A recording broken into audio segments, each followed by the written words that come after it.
राम रसायन बोध का तृतीय प्रकरण चल रहा है। महाराज राम रसायन की बात बता रहे हैं, ब्रह्म रस की बात बता रहे हैं कि ये राम का रस जो है, ब्रह्म का रस है, ये प्राप्त हो जाए तो निर्भयता को प्राप्त हो जाता है, निश्चिंतता को प्राप्त हो जाता है, निश्चोकता को प्राप्त हो जाता है और संसार में रहते हुए संसार से अलग हो जाता है, निर्लेप हो जाता है।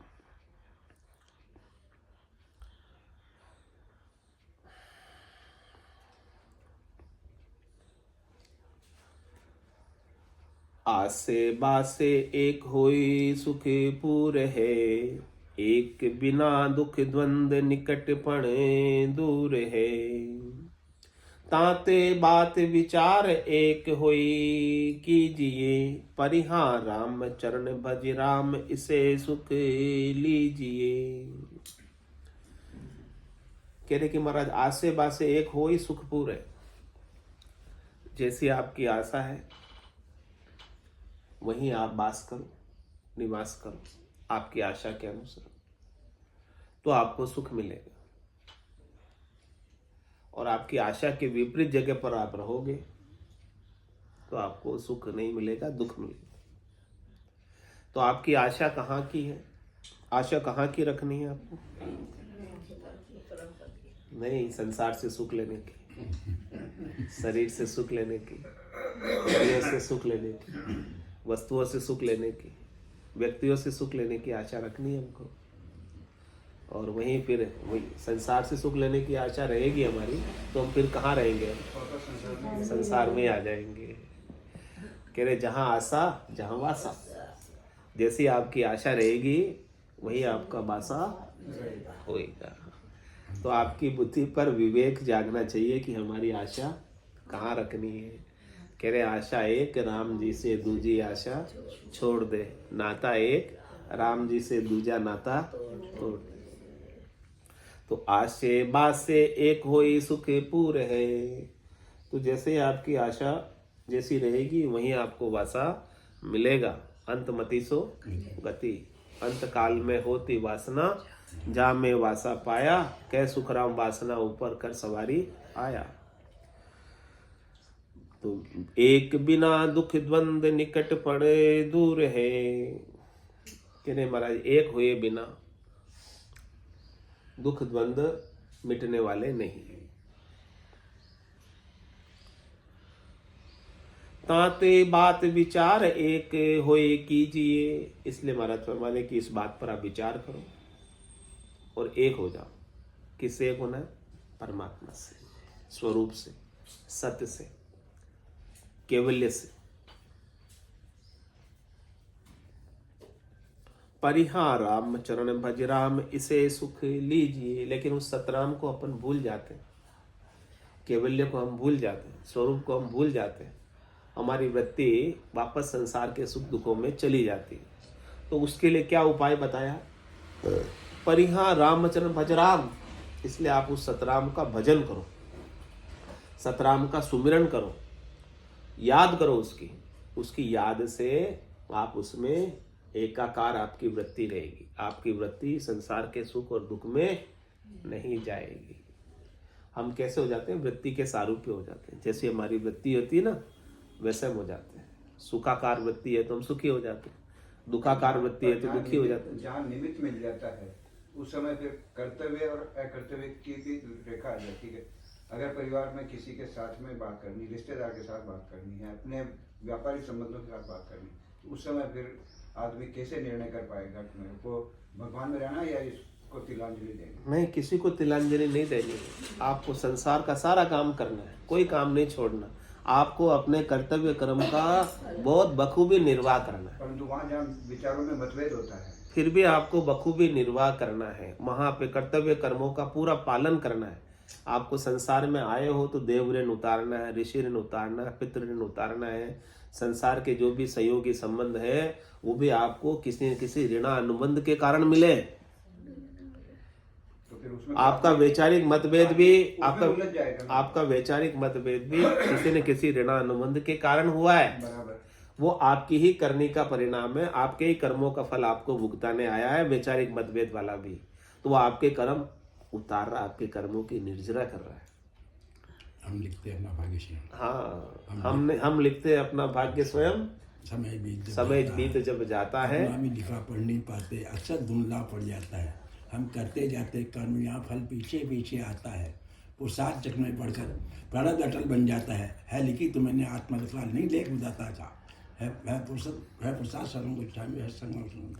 तो कह रहे हैं कि जो भी आपका मतभेद हुआ है, जिसके भी साथ आपका द्वेष हुआ है, जिसके भी साथ आपका राग हुआ है, वो आपके ही किए हुए कर्मों का परिणाम है। इसमें किसी का दोष नहीं।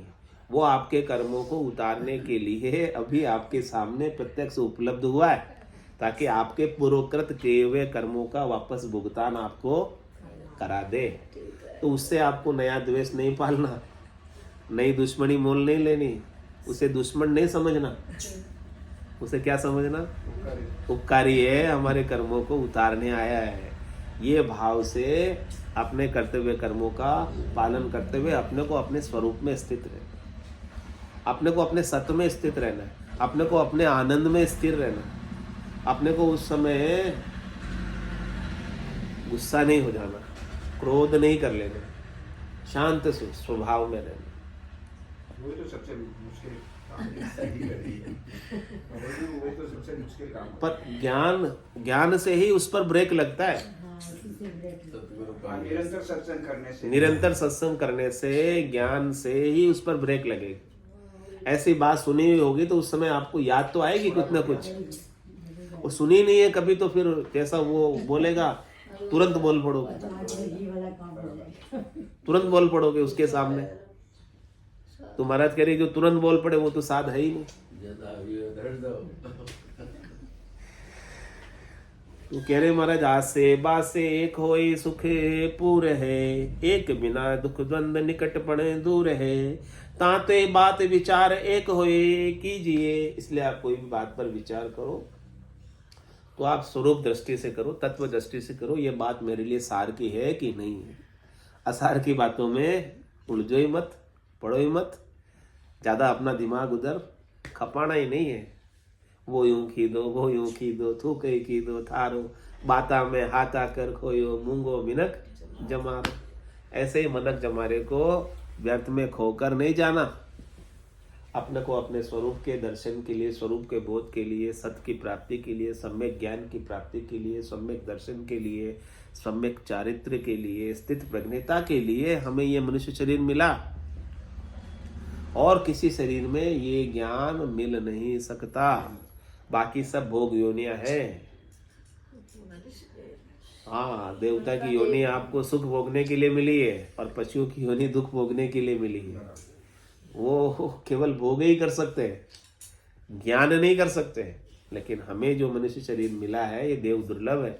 इसकी इच्छा देवताओं के राजा इंद्र भी करते हैं। इंद्र आदि ब्रह्मादिक बंछे यो नर्तन है भाई, राम भक्ति और साथ समागम ईशो लाभ इनमाई। बहुत कष्ट कर पाइयो मिनक जन्म अवतार, इसको सुफल कर लीजिए बच के सिरजना। बड़े भाग मानुष तन पावा, सुर दुर्लभ सब संतई गावा, साधन धाम मोक्ष कर द्वारा, पाइये जैन परलोक सिवारा। सो परतर दुख पावसी, सिर धुनि धुनि पिछताए, काल ही कर्म ही ईश्वरी, मिथ्या दोष लगा।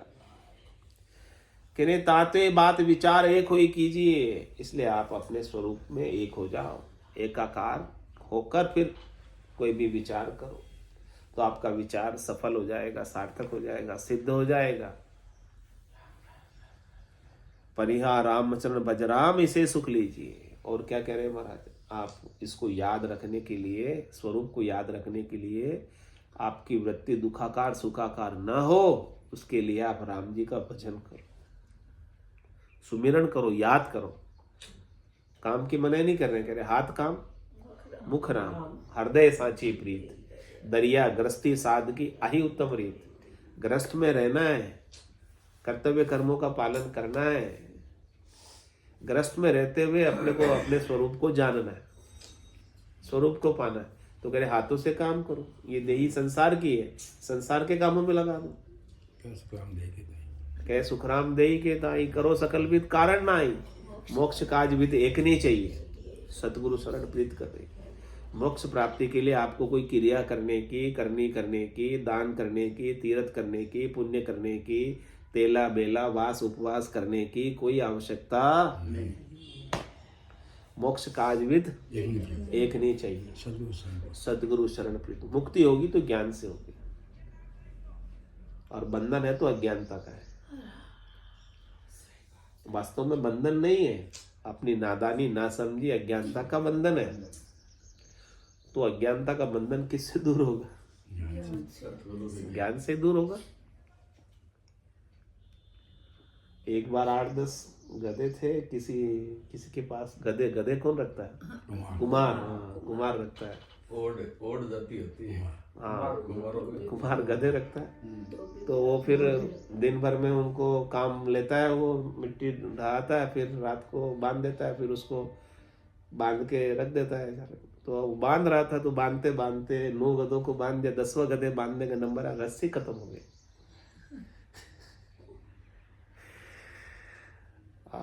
फिर पूछा किसी साधु से, यार महाराज जी हमारी रस्सी खत्म हो गई, क्या करें इसका? बोले जैसे तूने 9 गधों को बांधा ना, तो इस 10वें गधों को भी बिना रस्सी के एक्शन करके बांध दे। ऐसे घुमा इसके ऊपर, ऐसे घुमा के बांध दे इसको। रात भर उसको ऐसे बांध दिया, मंत्र से कहीं नहीं गया। और फिर सुबह होते ही 9 गधों की रस्सी तो बंधी हुई थी, उसने रस्सी खोल दी, तो 9 गधे चालू हो गए, चलने लग गए। 10वां गधा जावे ही नहीं, 9 चलने लग गए, 10वां जावे ही नहीं।